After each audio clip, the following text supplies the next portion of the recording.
প্রশ্ন আসে যে প্রতীক যদি ইসি না দেয় তাহলে আমরা কি করব। সেই জায়গাতে জাতীয় নাগরিক পার্টির বক্তব্য হলো, আমরা জনগণের ভোগান্তি চাই না প্রতীক প্রশ্নে। আমরা জনগণকে সাথে নিয়ে সাংবিধানিক এবং গণতান্ত্রিক প্রক্রিয়ায় যতটুকু আমাদের সক্ষমতা রয়েছে এবং দেশীয় যে আইন রয়েছে তার ভিতরেই আমরা আমাদের প্রতীক প্রশ্নে আমাদের এই সংগ্রাম আমরা জারি রাখব। বাংলাদেশের প্রান্তিক জায়গা থেকে প্রত্যেকটা জায়গায় মানুষের মননে মগজে এনসিপির প্রতীক হিসাবে শাপলা অলরেডি স্থান করেছে। তারা এনসিপির শাপলা প্রতীকে যখনই ভোট দিতে উদ্গ্রীব হয়েছে, ইচ্ছুক হয়েছে, তখনই আমরা ইসির পক্ষ থেকে এই ধরনের স্বেচ্ছাচারী এবং বৈষম্যমূলক আচরণের শিকার হচ্ছি। এজন্য আমাদের দেশবাসীর কাছে আহ্বান থাকবে, যে কোনো ন্যায্য অধিকারের প্রশ্নে আমরা যারা মজলুম রয়েছি, ইসির মতন যারা জালেম রয়েছে, ইসির পিছনে যারা জালেমের ভূমিকা পালন করছে, তাদেরকে আপনারা প্রতিহত করুন। আপনার ট্যাক্সের টাকা যে প্রতিষ্ঠান চলে, ইসিকে সাংবিধানিক প্রতিষ্ঠানে রূপান্তরে আমাদের লড়াইয়ে যোগ দিন।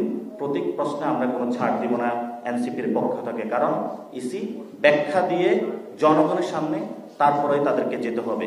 অলরেডি তারা আমাদেরকে চিঠি দিয়েছে, এই জায়গাতে তারা একটা প্রতারণার আশ্রয় নিয়েছে। তারা এখন বলছে যে তাদের যে লিস্টের যে প্রতীকগুলো রয়েছে সেগুলো তো বলে শাপলা নেই। আপনি যখন কয়েকদিন আগে সংশোধনের জন্য আইন মন্ত্রণালয়ে পাঠিয়েছেন, সেখানে তাহলে আপনি শাপলা রাখেন নাই কেন?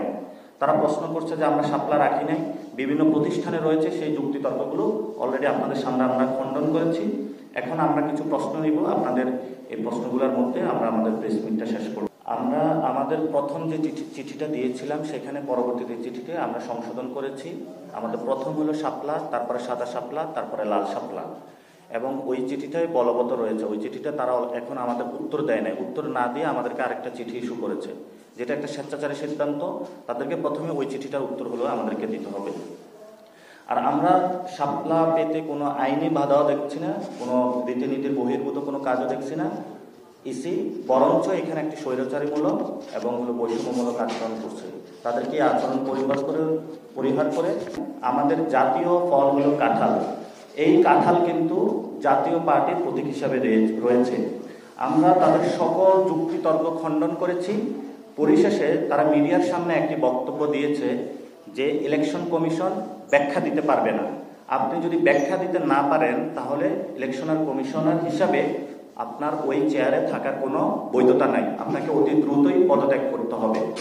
আপনি জনগণের যখন ট্যাক্সের টাকায় ওই চেয়ারে বসেছেন, ওই জনগণের ট্যাক্সের টাকা নিয়ে যখন আপনি বেতন নিচ্ছেন, এই বেতনের টাকা নিয়ে আপনাকে সংবিধান অনুযায়ী চলতে হবে।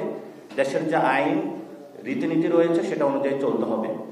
ইতিমধ্যে আমরা কয়েকটা জায়গা শুনতে পেয়েছি এবং ইসিও বলেছে তারা বিব্রত ফিল করছে। সে জায়গাতে আমরা বলবো, তাদের পিছনে যে অদৃশ্য শক্তি বিরাজ করছে, সেই অদৃশ্য শক্তিকে ইসির দায়িত্বে মানুষের সামনে তাদেরকে উদ্ঘাটন করার জন্য আমরা তাদেরকে রাজপথে রাজনৈতিকভাবে মোকাবেলা করব। যতটুকু সাংবিধানিক অধিকার রয়েছে, গণতান্ত্রিক প্রক্রিয়া রয়েছে, সব একসাথে নিয়ে আমরা ঐক্যবদ্ধভাবে আমাদের যে প্রতীক, আমাদের যে অধিকার প্রশ্নে আমরা রাজপথে থাকবো।